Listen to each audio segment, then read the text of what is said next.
Okay guys, welcome to another They Did What. This is where I take a look at a software house and just take a look at a few of their games. Now this one really needs no introduction. This is Ultimate Play the Game. An iconic company back in 8-bits. Now I will apologise now guys, I'm only looking at the 8-bit machines and it's just the C64 and Spectrum versions. They made games for a lot of other systems including Amstrad, BBC. They even went on to make stuff for the NES, and I'm not looking at any games beyond the Ultimate label. They did become rare and sort of start making games for the N64 and stuff. So anyway, yeah, what can we talk about the Ultimate Play the Game? They had this real iconic design of their covers and posters, as you can see there, really distinctive. When were they formed? They were formed in 1982 by two ex-arcade game developers, Tim and Chris Stamper. Now they were rumoured to actually have worked for Konami, in particular Gyrus, so that's possibly why they were so good. They were very secretive. I mean, even now nobody knows who wrote some of the games. I mean, back in the 8-bit days, a lot of the companies, they would have the authors, and then, you know, in the case of addictive games, they even had Kevin Tomsey's face in the cover. But Ultimate were very secretive. They didn't really ever reveal who actually programmed the games. But, you know, as we'll see soon, some of the games are really fantastic. Sadly, they did start to decline because they started to reuse the same ideas. But anyway, I'll shut up just now and let you just finish looking at some of the iconic adverts.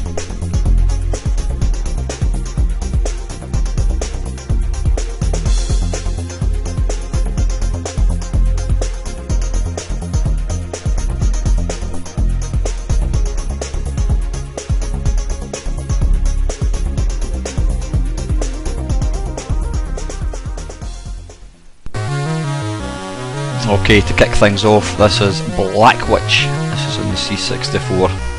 This was released in 1985. Now, I was a C64 guy, and I was stupidly jealous of my mates' Ultimate games in the Spectrum. They just looked fantastic. And then I was really excited when I heard, I think it was Zap64, revealed that Ultimate were going to be releasing games for the C64, and yeah, they brought out a series of games featuring this person. Now the thing that put me off a lot of these games, as you can see, they really they just used the Commodore 64's expanded sprites, so they were stupidly blocky looking, and when you compare them with the Spectrum, you know, your Night Lords and that, they just looked rubbish. But looking at them again, I mean, the background graphics were lovely. They really were. I mean, these graphics here wouldn't look out of place on a Mega Drive. The scrolling is silky smooth. Now this game here, you're obviously on a pirate ship. I'm not quite sure what you're actually supposed to do. I can remember that big horrible looking octopus. Anyway, that is me dead. So that was Blackwyche. Now this one, Bubbler. This was released, I know this was released on the Spectrum as well, probably in Amstrad. Now this is the C64 version I'm looking at. The first thing that strikes me about this game is the tiny little screen you're playing in. Now the reason for that becomes apparent pretty quick. Now I wasn't quite sure what I was actually doing here. I don't know whether I had fallen off the screen. I thought I was going to have to go up that big ramp, but really not too sure. But yeah, I think the reason for the tiny wee screen is because the C64, as we all know, just could not handle 3D graphics. The Spectrum and the Amstrad were wonderful at it. I mean, the Spectrum CPU is apparently quite a bit quicker than the C64, and that's why it does these games so much better. Now, I don't remember actually ever seeing this game on the C64. It looks nice, but yeah, the C64 processor just was not up to the task of actually pushing sort of 3D graphics about. You can see the slowdown going on here.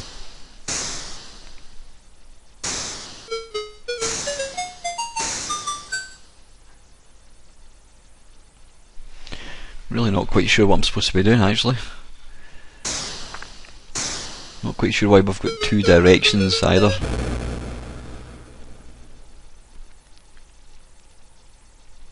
Even the scrolling's just not that great, when we all know that the C64 is really capable when it comes to scrolling, but yeah. It just didn't like these games at all.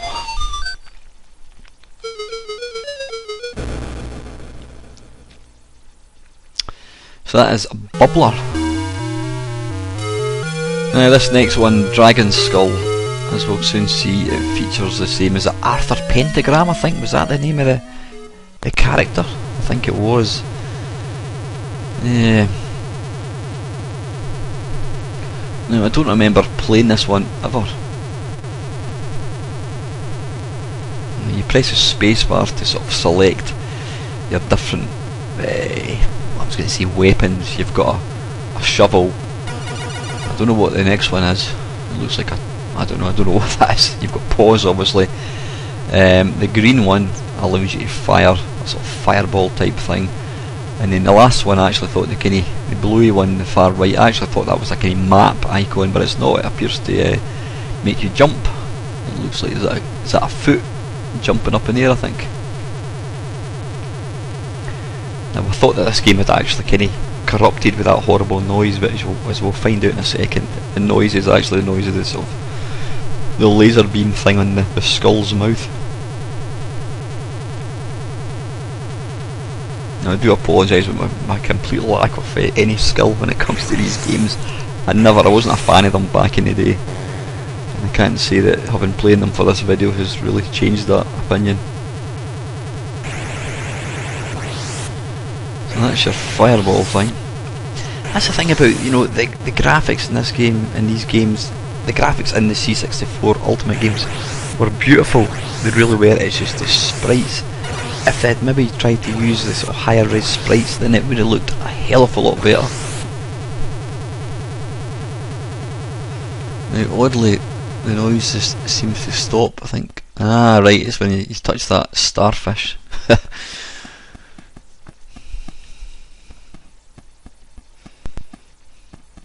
I mean, if you look at the shadows and the sort of like the stalactites and the stalagmites, that's really, really pretty, really, really nice.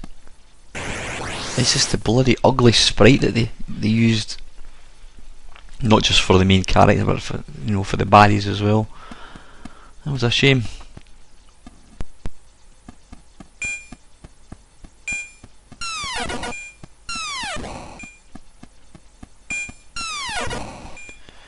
All the C64 games, or most of them anyway, I mean that, whatever it was, the bubbler, most of the games in the C64 were this type. It was a sort of sideways scrolling featuring this same character, and they did get a wee bit boring. I mean, you know, I always felt if you'd seen one of the games, you'd seen them all, but they were obviously selling because they just kept kind of punting the games out.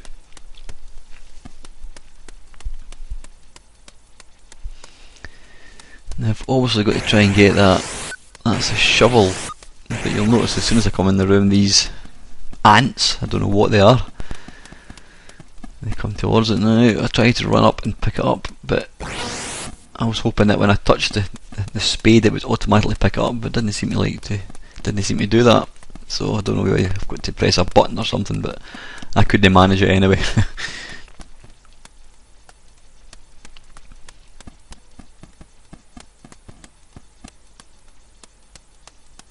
Yeah, don't know. Anyway, let's battle on. That was a Dragonwitch, whatever it was. I can't even remember the name of that one. Right, this one. This was the second game released by Ultimate on the C64. This was Entombed. Now, I remember Zap loved this game. Now, once again, the backgrounds are gorgeous. They really are. Look at that scrolling. It is silky smooth.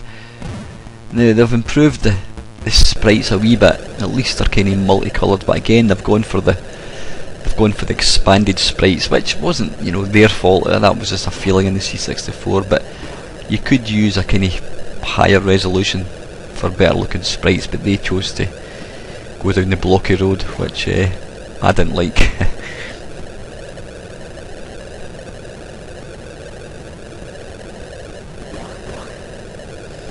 I don't think Ultimate ever received the same success on the C64 as they did with the Spectrum. You know, nobody talks about, when you mention Ultimate, you automatically think of the Spectrum, you automatically think of you know, Underwurlde, Nightlore. You never really think about the C64 as being a particularly good platform for their games.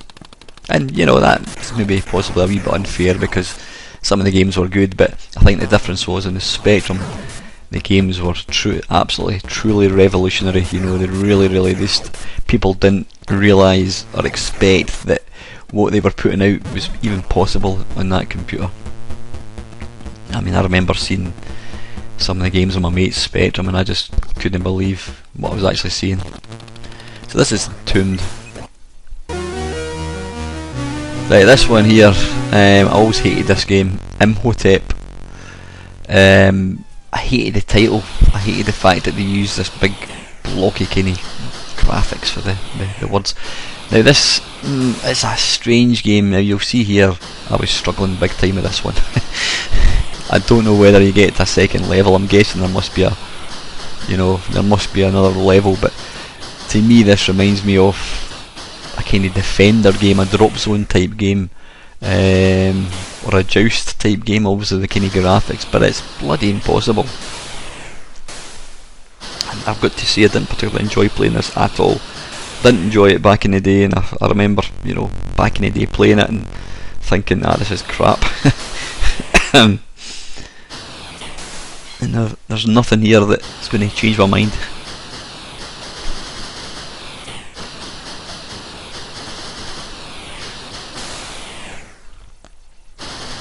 Just stupidly difficult, this.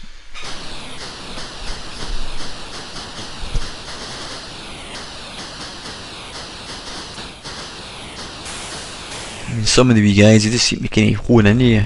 Yeah, look at that Imhotep, that's rubbish. It almost looks like it's used the C64 user-defined graphics. But then again, if you look at the backgrounds of this game, it's pretty nice. There's a bit of parallax scrolling going on there as well.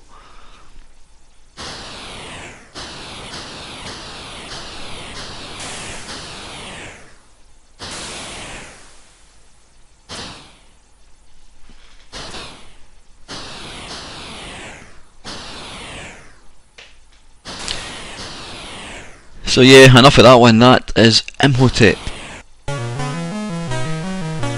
Right, this next one is Outlaws, released in 1985. Now I don't remember even playing this game at all on my C64.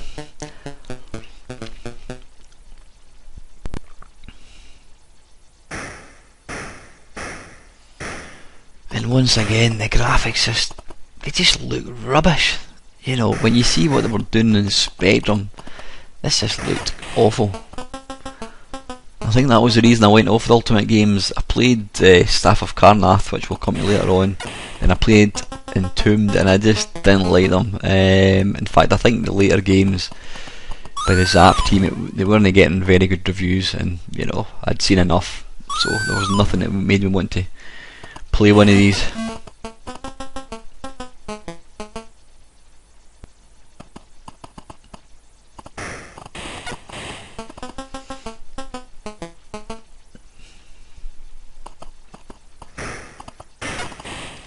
Yeah, the C64 was capable of way much better. I mean, they're just using sort of single coloured sprites, which just look rubbish.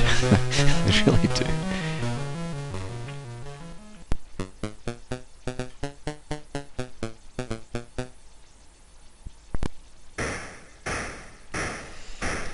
I mean, this game to me looks like, if somebody told me this was a budget game by Mastertronic, I would have believed them, and even then it would have been a poor budget game in my opinion. But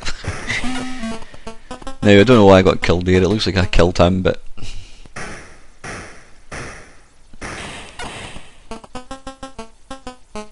I mean, look at look at the shadows on the plants. They just look rubbish, and that horse just looks bloody terrible. It looks like a Doberman dog. Truly woeful in my opinion. Maybe if you actually got good at the game, it might have been alright, but I certainly didn't enjoy it one little bit. It just looks awful.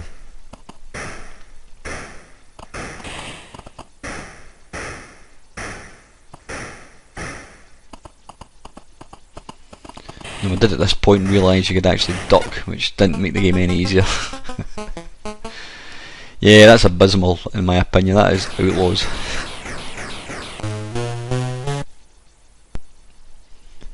Right, this is the first Ultimate game released on the C64. Now I've got to say, it isn't actually that bad. I mean, graphics are really nice. They really are. Look at the backgrounds, really pretty looking. But I mean, look at that sprite in the back. I mean, that's as ugly as anything.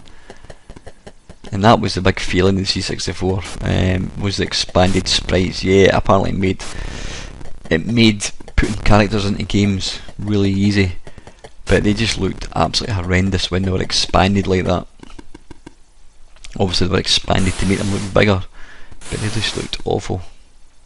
I think the way to work around the expanded sprites was to actually have like 2 sprites to make one character, which allowed you to get more detail, but Ultimate obviously chose probably the easier option, and that was to go for the expanded sprites, and that's why they look so bad. Because, you know, this game looks really nice. It's just the horrible characters. I mean, look at that devil thing in the back. I don't know what's going on there. It just looks rubbish.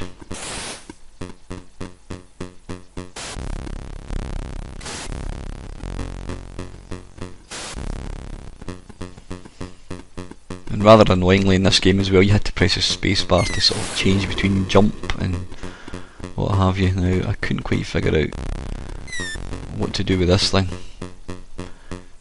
If you press, you'll see there spell in use, forthering spell. You're pressing the spacebar. I think I do eventually start pressing the spacebar. It does change the spell, but I had no idea what I was actually doing here. Yeah, I was kind of cycling through all the spells. You'll see there your energy for some strange reason just keeps depleting. Obviously you need to avoid the bird doing a big shit on you.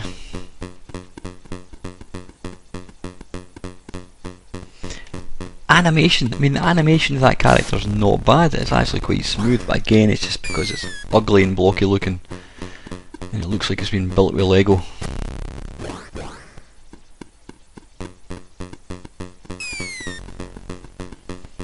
I always thought the character in this game looked rather out of place. It looked like he had a sweatshirt on. He just looked really out of place with this sort of like Egyptian-y type kind of gothic-y theme. So I'm not quite sure. It looks like he's got a headband on as well.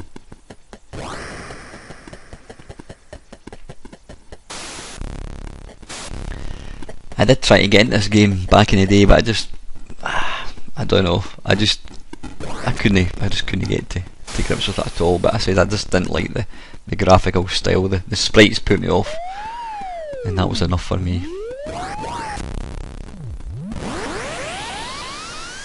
Yeah, anyway, that's Staff of Karnath. That's on the C64.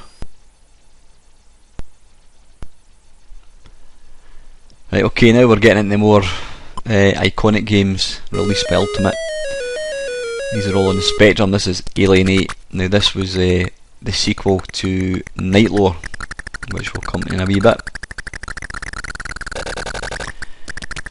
Now one thing about all these games, they're just savagely difficult. They really are. I was never a fan of the control mechanism. I think could you change it so that when you pushed in a direction it moved? I think you possibly could, but this game I couldn't. The only way I could control it would be, I think, if you pushed to the side it rotated your sprite, kind of similar to the Resident Evil game in the Spectrum, not in the Spectrum, Resident Evil in the PlayStation. And it didn't make for a very intuitive kind of control mechanism. I would rather have been able to push it in a certain direction. Maybe you could actually set it up like that, but I certainly couldn't figure out how to do it. I mean, one thing again you'll notice with these games, unlike modern games, is the games were so difficult. I mean, I don't know how long it lasted there, about a minute, game over. Nowadays you play a Call of Duty or whatever, any modern game, and you'll last more than a minute easily. You know, games back then were just difficult as anything. Another thing about this sort of type of game, I could never quite get my head around this sort of the perspective. You know, you had to really try and figure out, see exactly where you were before you did a jump, but I just couldn't quite figure it out at all. But that's probably because I didn't have a Spectrum, so I didn't really get a chance to play these games very often.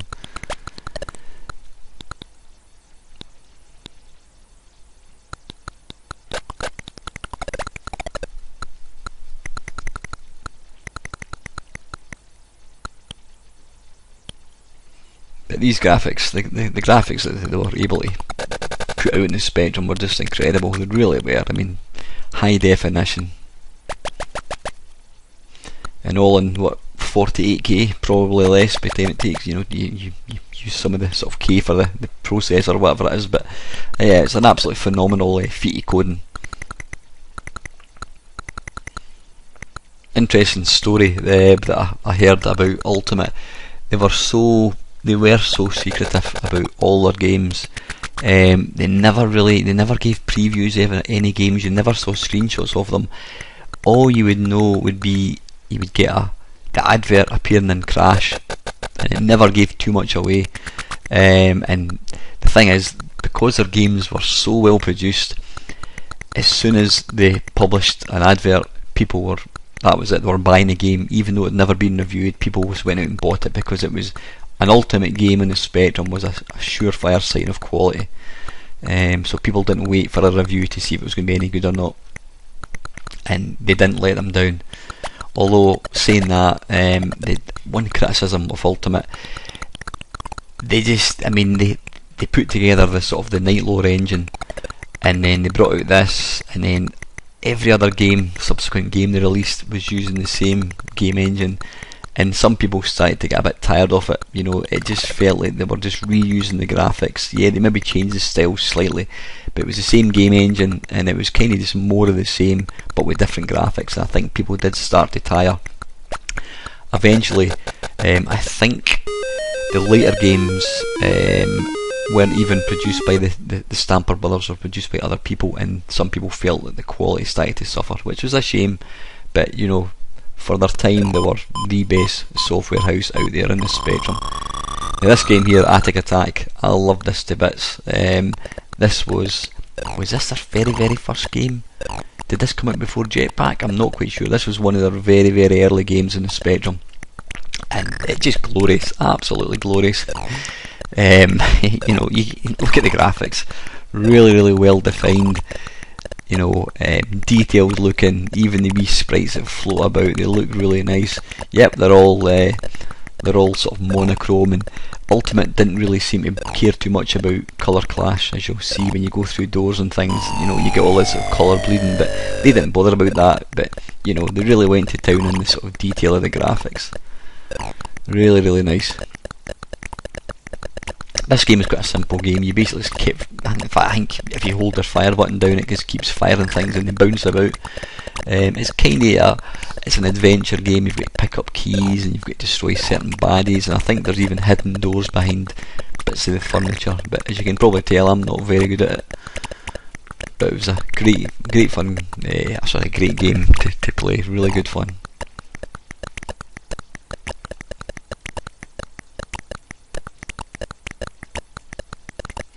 Some of the rooms you had to kind of wait a wee bit for doors to unlock.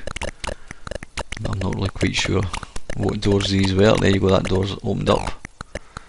No, I think I tried to go through here again, I gave up because I'd already been through.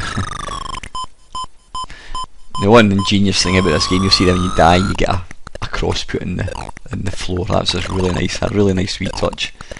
And a great thing about this as well is if you look, you'd rather than have a sort of like an energy bar, you've got a chicken.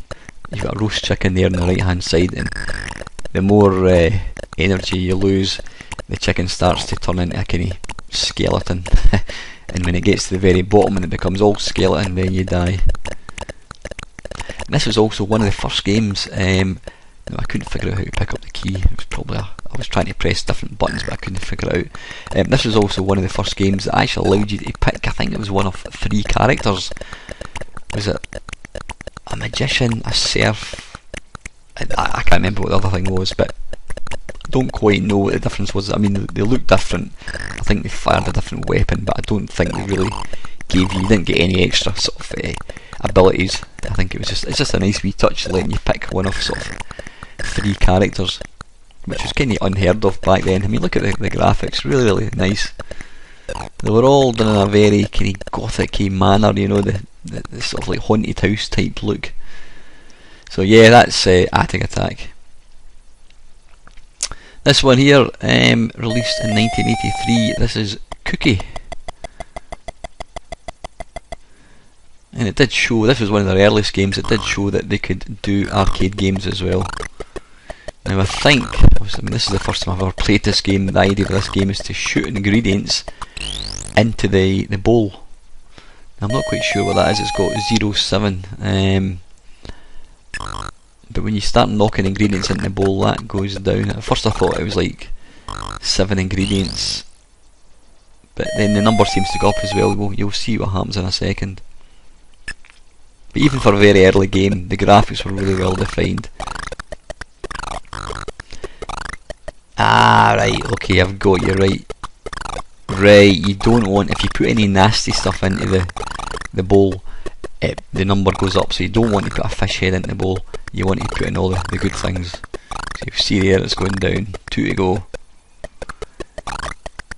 1 more.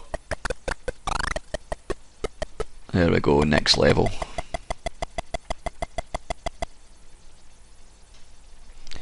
But if you put a tin can or like a fish head, any kind of bad thing into it, then the thing goes up again, so I need to avoid that fish skeleton thing, fish bone. Very simple game, but really playable. And it's hard to kind of overstate just how far advanced these games were. I mean, you know, look at any other game that came out in sort of 1983 in the Spectrum, and a lot of the games, the graphics were shocking, they were absolutely diabolical looking, but every Ultimate game, production values was just so high, the graphics were always astonishing looking for their time, they were way better than anything else that was out there. Oh, so Daisy, I'll just put that tin can in so you can see that number went back up again. But quite a simple wee game, but really good fun. Very arcade-like. The Ultimate seemed to reuse the same sound effects over and over again, as you'll notice. So yeah, that's Cookie, that's good fun. Right, this one, again, it's a bit of a departure from the usual isometric 3D. This is Cyberun, which was, as you'll see, it's actually a shooter with a spaceship no less. Now it employed huge big graphics. Now one little touch of this what I think is really nice is when you'll see the wee aerial on the top, but when you start to move it bends, you know, obviously with the wind resistance. That's a nice wee touch. Now you've got a power up, is that a power up? There we go, I've got a thruster thing, so yeah, you can upgrade your spaceship. I'm not quite sure what the idea of the game is. I'm assuming it's to obviously destroy things, but you'll see here in a second there's things that are on the ground. I'm not quite sure what you need to do with these.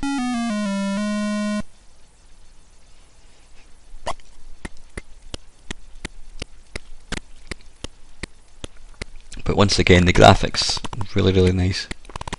I don't know why they went for such big graphics in this game. It just seems, it kind of feels like it's been zoomed in. If they'd made things just that wee bit weird, I think it would have added to the game a bit.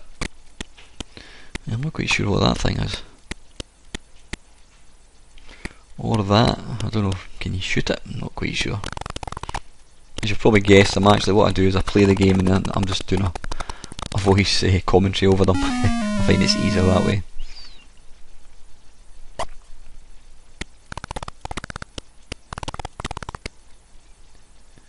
These wee clouds, you can fly through them, they don't seem to affect you at all.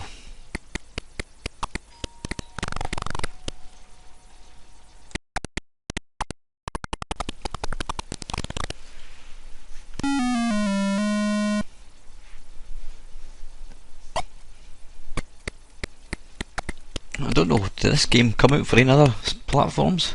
I'm not quite sure. It certainly hasn't come out in the C64, and yet it would have probably been a pretty good game on the Commodore. Is that a wee power up thing? I'm not quite sure. Right. Did that add a wee bit to the bottom of my thing? I'm not quite sure. Anyway, I'm dead. Right, anyway, that is Cyberun. Let's take a look at something else.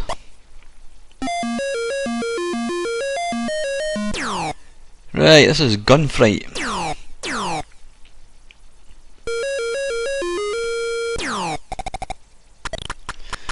Now, I don't know what the purpose of this little bit is. Is that to build up money? There you go. When I was actually playing it, I had no idea what the relevance of this section was.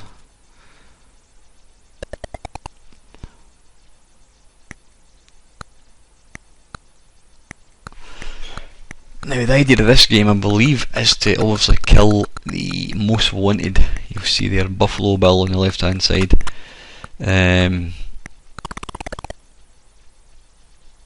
I think you'll obviously get later baddies.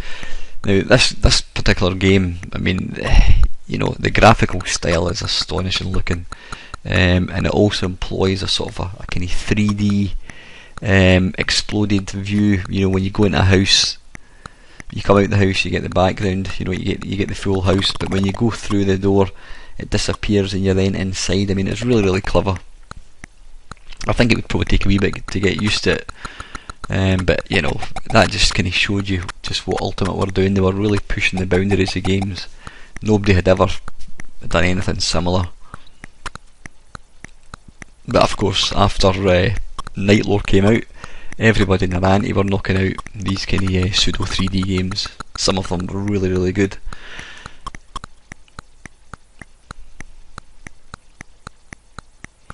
I could never get to grips with these kind of games though. See, I mean, you go into a room and there's just nothing in there. I'm not quite sure what you're looking for.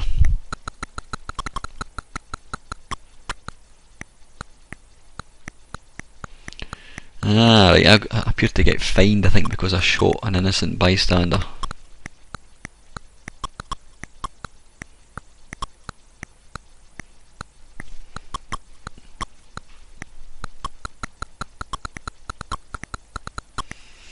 And that little noise, that is an iconic Spectrum sound effect, which Ultimate seem to use in every single one of their games.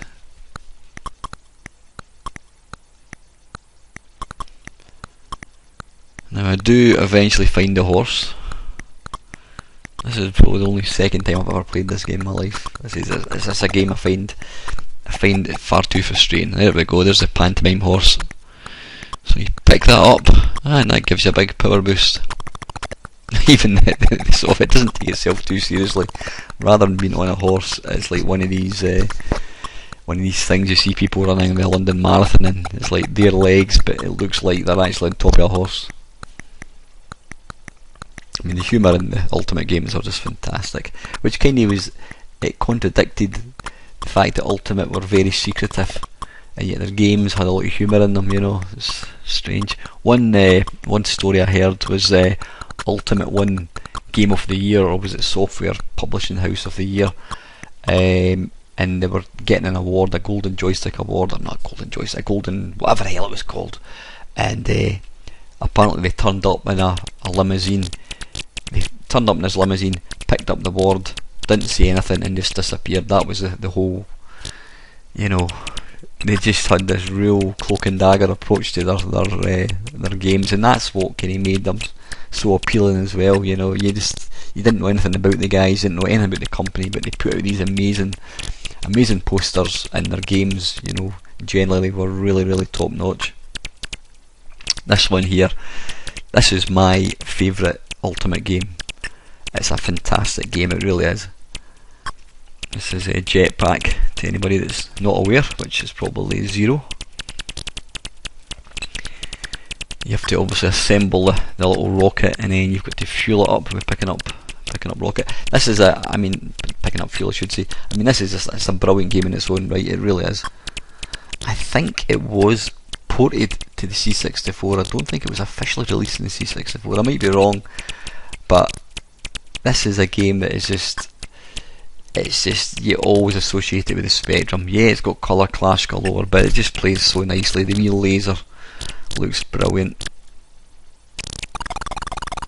that sound effect as well, that is, it's just iconic Spectrum.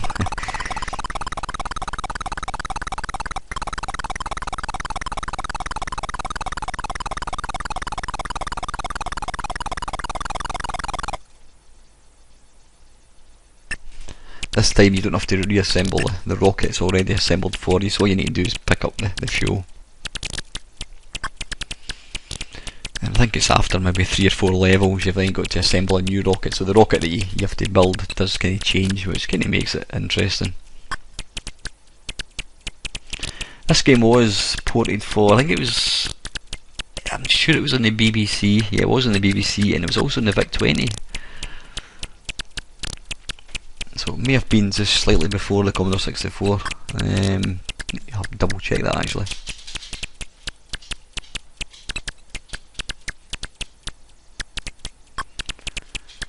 One more fuel to go.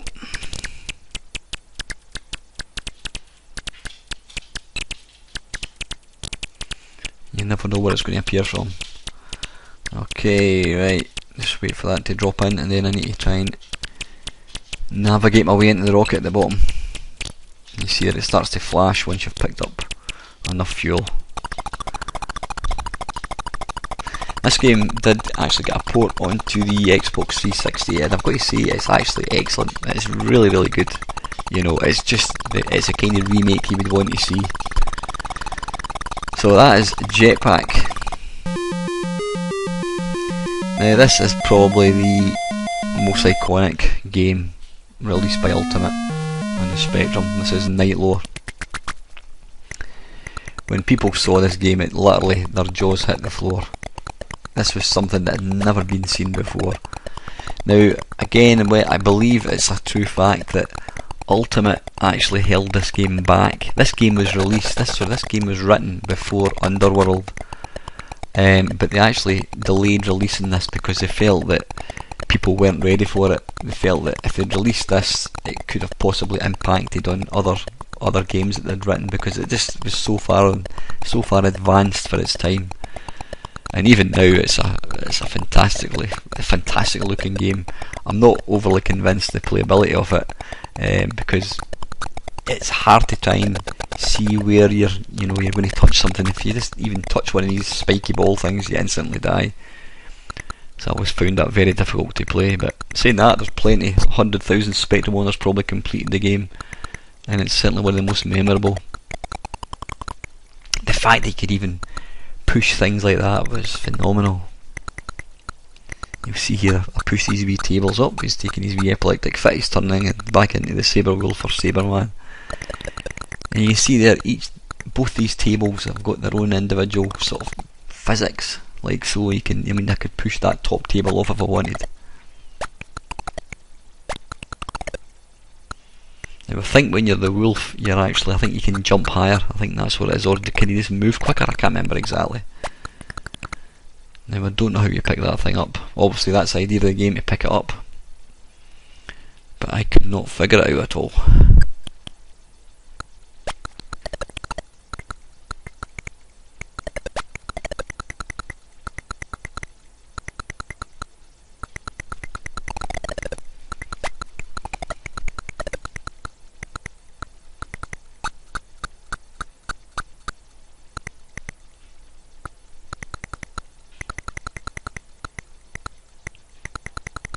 Even the sprite of this guy's fantastic. You know, you don't even see his face. He's like kind of shrouded in sort of darkness. All you can see is his eyes and his nose.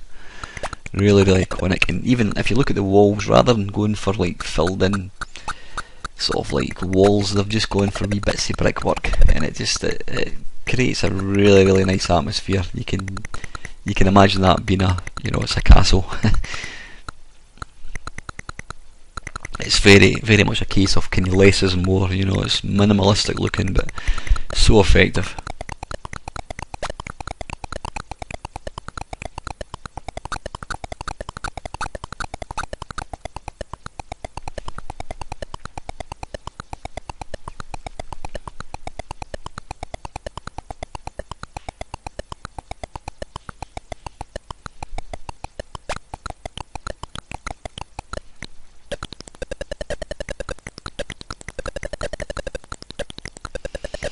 mean, all the graphics, even the beacony, I don't know what they are, beacony, wolf type ornaments, they're very distinctive, iconic.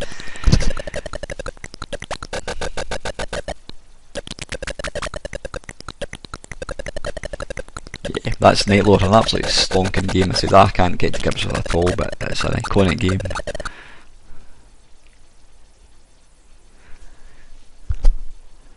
Okay, this is Lunar Jetman. Now, I think this was the sequel to Jetpac. You've got the same wee character. Now, he doesn't, I don't know whether it was me, but I just didn't feel he controlled as well as he does in Jetpac. Now, I'm not quite sure of the idea of the game, but if you press the spacebar, I don't know what that bomb does. If you press the spacebar, it allows you to drive the wee lunar thing. Don't know what that is. Now, when you get to a pothole, you can't go any further. Now, I understand you've got to try and fill the pothole in, which then lets you move the wee buggy thing, but I couldn't figure out how to do it.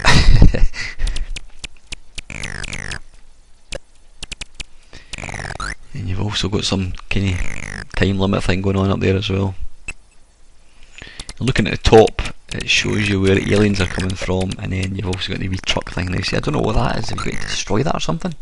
I'm really not too sure.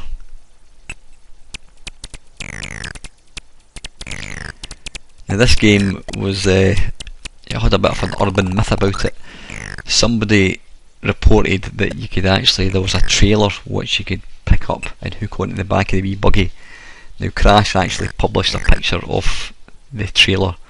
But apparently, you know, after people spent a long time looking for it and even looking through the code, they did eventually reveal it had been a kind of mocked up Photoshop type thing, and it never actually existed. So I think there's a lot of people gutted about that.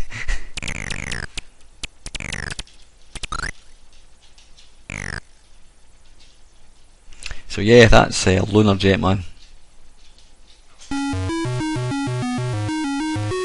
And this one is Martianoids, released in 1987, so this was a later game. This came out quite a bit later. Now, in my opinion, and I think in a lot of other people's opinion, the games that they were releasing in 87, 88, they just didn't look as good as the earlier games. I don't know whether they were programmed to other people, I'm not quite sure, but this game, if you were to publish a screenshot of this against Nightlore, I think you'd always say that Nightlore was a better game. This just doesn't look anywhere near as good. And I think that it was Ultimate. They started off so high, the quality of the games were just phenomenal, and it got better and better and better. And I think in most people's opinion it kind of peaked probably about Nightlore, Alien 8. Then every subsequent game that came out, the quality just wasn't quite as good, and it sort of declined to the point that some of the games really weren't getting, they weren't reviewing that well at all. Now, I don't know how this game plays. I mean, it was okay, but it just looked, compared to Nightlore, it's not a patch in it. I don't know whether, you know, Ultimate had sort of started to turn their attention to their systems, because I mean they brought out, was it Lunar Jetman? Yeah, it was Lunar Jetman on the NES, which was quite a difference going from the Spectrum to a console, and then that then led on to, what did that lead on to? That led on to, well, the N64. They started bringing the games on the N64, although it was under the Rare banner. But that is Martianoids. Okay, this is Nightshade, again released in 1985. This came out, I believe, after Alien 8, and I think it reviewed fairly well. It employed the same graphical techniques as Gunfright, which came out after this one.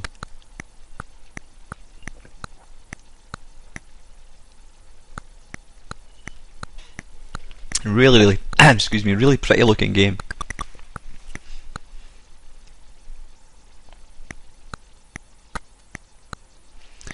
Right, I didn't realise you should actually collect these things. I thought they were baddies. Now, I don't know what the point of the things at the bottom are. You've got these different kind of monsters. Have you got to try and kill them or something, possibly?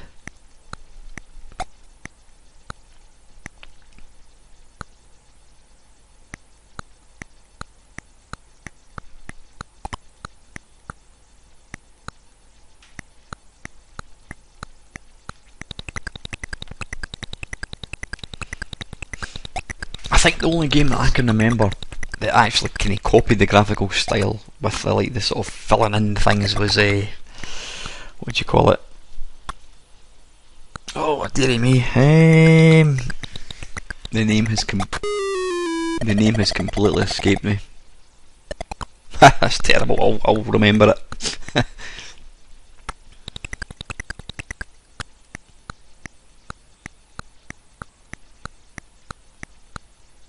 Fairlight, that's it.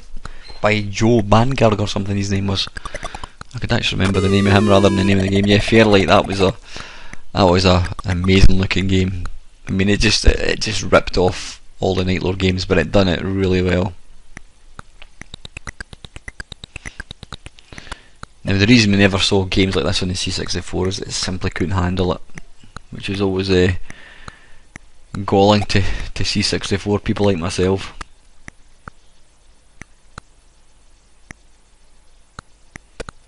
But having played these games, albeit not to a great extent, I always feel like they were slightly overrated as far as being good games. Yeah, technically they're just astonishing looking. They really are. Are they good games? I'm not quite sure, because trying to play them is so frustrating. That's Nightshade. Okay, moving into 1986, we were into Pentagram.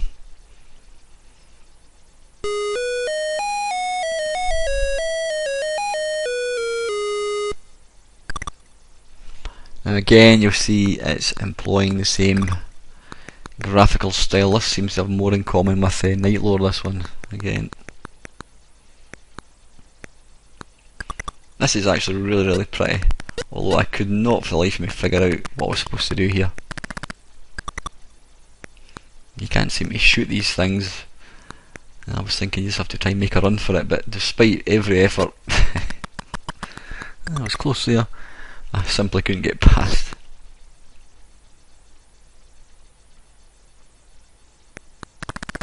Nah. You see the wee extra life icon at the bottom. They seem to use that for all their games.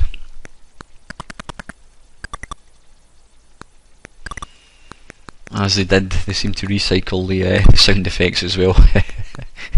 So I can understand why people were starting to get a bit tired of these games. Now look at that, I mean, how long did I last in that game? Just so difficult. I'll have another wee go, I think.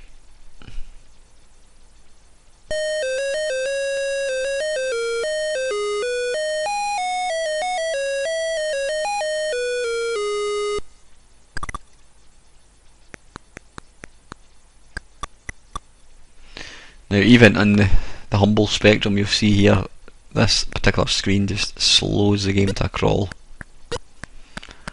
Obviously because you've got two spiders moving, and you've also got these sort of log things moving as well, tree stump things moving.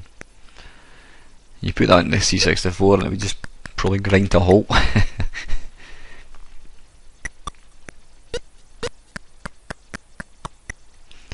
Possibly just getting slightly over ambitious, I think.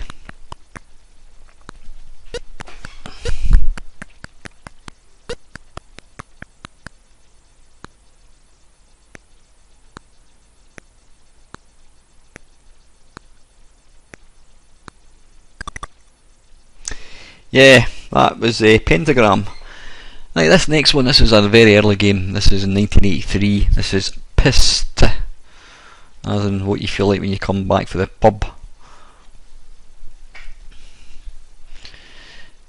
Now again, I think this was a very early Ultimate game. But once again, the graphics were just lovely, really were. You know, you compare this with any other game back then, and this just looked head and shoulders above it. The idea of this game is to spray the wee bugs. Now I don't quite understand what the difference. You've got different coloured sprays, because you'll see in a wee minute I pick up a different colour and it doesn't seem to do anything. So you've got to kind of keep spraying the bugs. But you'll see there at the bottom your little tree thing, plant, is starting to kind of grow. Now I picked up the yellow one here and it didn't seem to do anything, so I'm not sure what was going on here.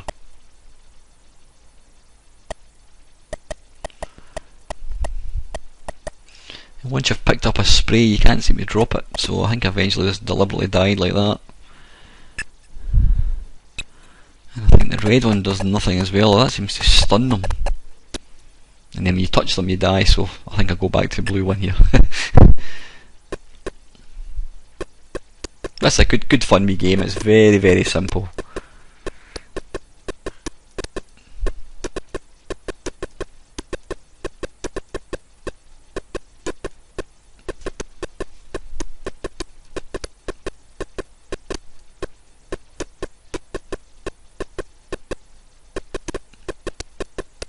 And you can see your wee flower thing starting to get bigger. Always like games like that gave you some sort of visual indicator of how well you're actually doing. It gave you sort of a reason to try and get to the next level, because you thought, oh, I want to see what it's going to look like when this thing grows properly.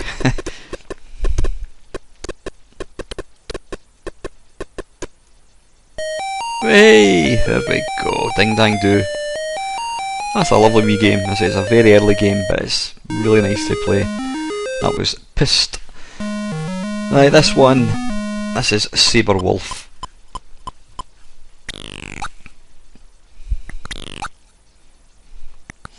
Now I think if my memory serves me right, I think this game came out after Jetpac.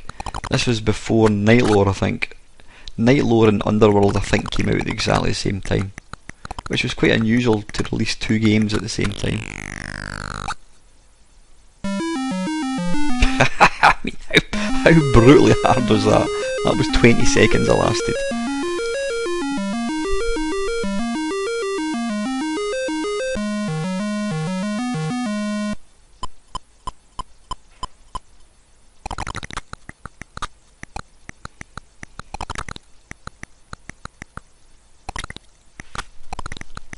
Now this game spawned a million imitators. You know, I can't remember what this type of game this was called, but it was kind of an adventure, arcade adventure type thing where you're actually moving a sprite and fighting things, but you're having to kind of explore where you're going as well.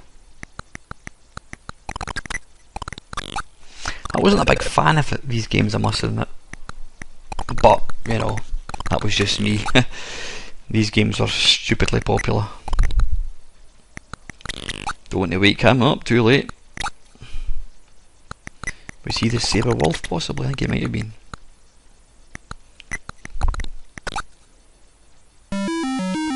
There you go, 2 games in about a minute.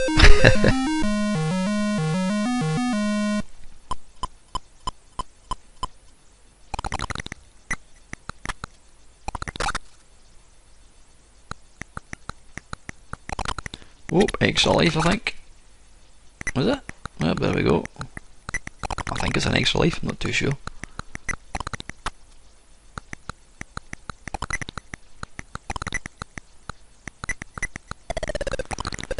I think that's a better strategy to kind of just make a run for it rather than stop to fight all the time, because these baddies just keep respawning all the time.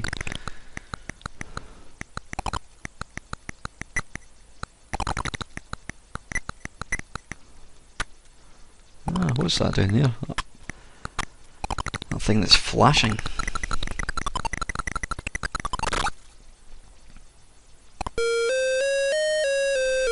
One piece is all that you have found. Collect 3 more and outward bound. Alright, okay, so you've got to obviously collect the 4 pieces of whatever that thing is. But it's game over. So that's a Sabre Wulf. Right, this is another early game, and this is a complete departure from what they would go on to make. This is Trans Am, and this is a driving game. kind of reminds me of I was going to say Beachhead. I'm looking at the wee map thing. It kind of reminds me of Rally X, sort of the graphics. I'm not quite sure what you're actually got to do here. Now, I did struggle to get the keys to work properly. I think about halfway into this particular video I did figure out how to steer and accelerate.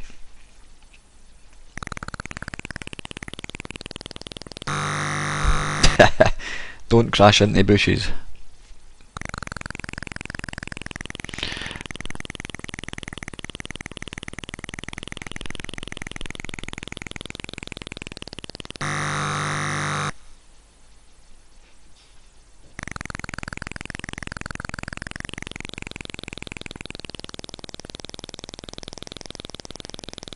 That's full speed, I think. Oh, it's a daisy. Avoid the Christmas trees.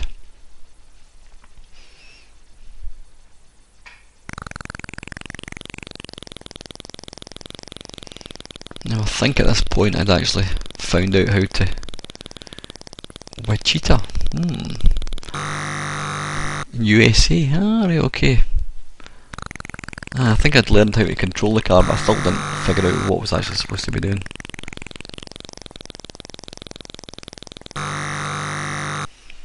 Well, apart from don't drive into tombstones.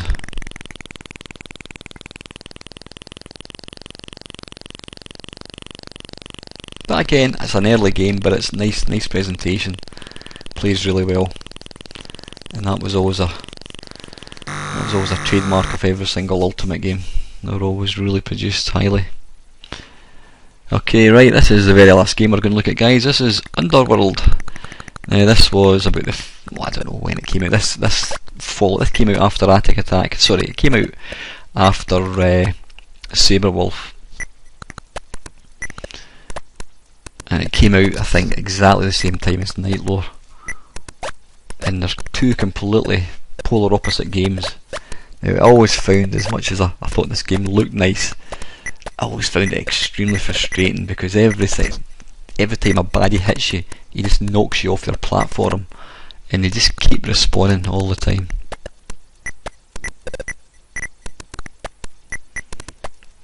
It kind of reminds me a wee bit like what's that game, Bugaboo the Flea, where you got to try and kind of get out the cave.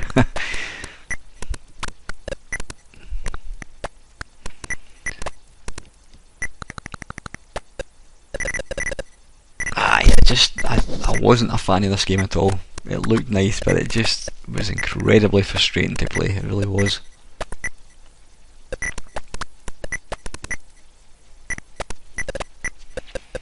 I mean, people that went on to complete these games, they were dedicated gamers, hardcore gamers, they really were.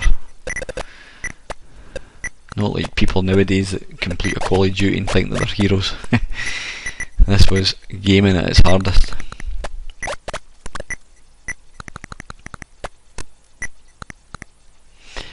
The graphical style always intrigued me. I mean, you'll see there, well, it's like old-fashioned houses with kind of, you're in a kind of castle. I mean, if you look at that thing at the bottom, well, once I eventually fall down again, which I'm sure I will, you'll see it.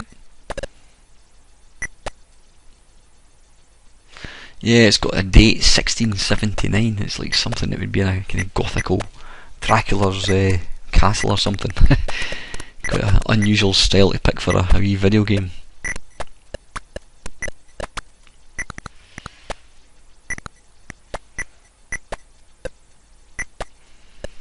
Yeah, I don't enjoy playing this. It's just too frustrating for my liking. It wouldn't be so bad if you killed the baddies and that was it, but they just keep respawning all the time, and I just found it incredibly difficult, and I didn't enjoy it at all. But this game was held in high esteem by most Spectrum owners, I think.